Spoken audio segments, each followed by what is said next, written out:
ఫీజుల నియంత్రణపై చట్టం ఏది? కొత్త చట్టంపై నెల క్రితం హడావుడి చేసిన సర్కార్ ఎన్నికలై 2 వారాలు అవుతోంది. ఇప్పటికీ ఎక్కడా ఊసేలేని చట్టం. ప్రైవేటు విద్యా సంస్థల్లో వేలల్లో ఫీజుల వసూళ్లు, ఆల్రెడీ స్కూళ్లలో అడ్మిషన్లు ప్రారంభం. ఇంకెప్పుడు చట్టం చేస్తారంటూ తల్లిదండ్రుల ఆందోళన. పిఆర్ స్టంట్లతో కాలం గడిపేస్తున్న రేవంత్ సర్కార్. చట్టం ఏ ఏడాదైనా వస్తుందా అన్నటువంటి ప్రశ్నలు. చట్టం ఈ ఏడాదైనా వస్తుందా అని చెప్పి ప్రశ్నలు. మరిగా ఫీజు నియంత్రణపై చట్టం తీసుకొస్తామని చెప్పింది రాష్ట్ర ప్రభుత్వం. ఆల్రెడీ ఒక 15 రోజుల క్రితమే చెప్పింది. ఎన్నికలు అయిపోగానే చట్టం తీసుకొస్తాం.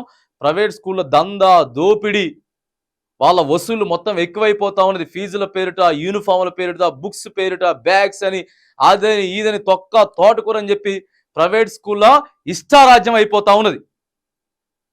ప్రైవేట్ స్కూళ్ళు ఇష్టారాజ్యం అయిపోతా ఉన్నది. మరి కాబట్టి మరి చట్టం తీసుకురావాలి. చట్టం తీసుకొస్తామని చెప్పిర్రు. ఆల్రెడీ 13వ తారీఖే ఎన్నికలు అయిపోయినాయి. ఎన్నికలు అయిపోయి కూడా 15 రోజులు అయిపోతా ఉన్నది. మరి కొత్త చట్టాన్ని తీసుకురండి. ఆల్రెడీ అడ్మిషన్లు స్టార్ట్ అయిపోయినాయి. వసూలు చేస్తా ఉన్నారు, బీభత్సంగా వసూలు చేస్తా ఉన్నారు. స్టార్ట్ అయిపోయినాయి కాబట్టి మరి ఏంటిది అనేటటువంటి ఒక ప్రయత్నం కూడా మరి విద్యార్థుల తల్లిదండ్రుల దగ్గర నుంచి వెళ్ళి ఈ సంవత్సరమైనా చట్టం తీసుకొస్తుందా అని చెప్పి తల్లిదండ్రులు అంతా కూడా మరి వెయిట్ చేస్తూ ఉన్నారు. ఇక చూడండి, షూస్, యూనిఫామ్ స్కూళ్లలో అమ్మొద్దంటూ హుకుం జారీ చేసింది సర్కార్. ఇక అంతే, అవతల వైపు నుంచి మావోళ్ళు తోపులు తురుములు అన్నట్టుగా కొంతమంది భజన షురువు చేశారు. సీఎం రేవంత్ రెడ్డి పాలన అదుర్స్ అంటూ మరికొందరు.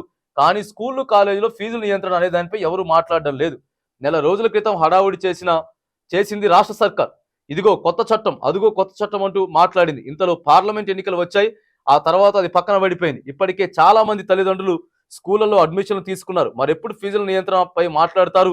చట్టం ఎప్పుడు చేస్తారు? ఇక వచ్చే ఏడాదైనా, ఈ సంవత్సరం ఏమైనా ఉందా అని చెప్పి కూడా మరి మాట్లాడుకుంటా ఉన్నారు. సరే, ఇక స్కూళ్ళు, యూనిఫామ్లు, తర్వాత బుక్స్ ఇవన్నీ కూడా అమ్మొద్దు అని చెప్పి ఒక జారీ చేసింది జీవో. మొన్న జీవో జారీ చేసింది ప్రభుత్వం. దాని మీదనే ప్రధానంగా ఫీజులు కాబట్టి ఎక్కువ మోతాదు, అసలు దారుణమైనటువంటి ఫీజులు అండి. ఇక చిన్నవాడు ప్రైమరీ ఎల్కేజీ నుంచెలే దారుణమైన నర్సరీ నుంచి అసలు ఆ ఫీజులు తట్టుకోలేనటువంటి ఫీజులు మరిగా. సో ఏదేమైనా కానీ మరి దీని మీద కూడా ఒక చట్టం తీసుకురావాలని కూడా విద్యార్థుల తల్లిదండ్రులు వాళ్ళు వెయిట్ చేస్తూ ఉన్నారు.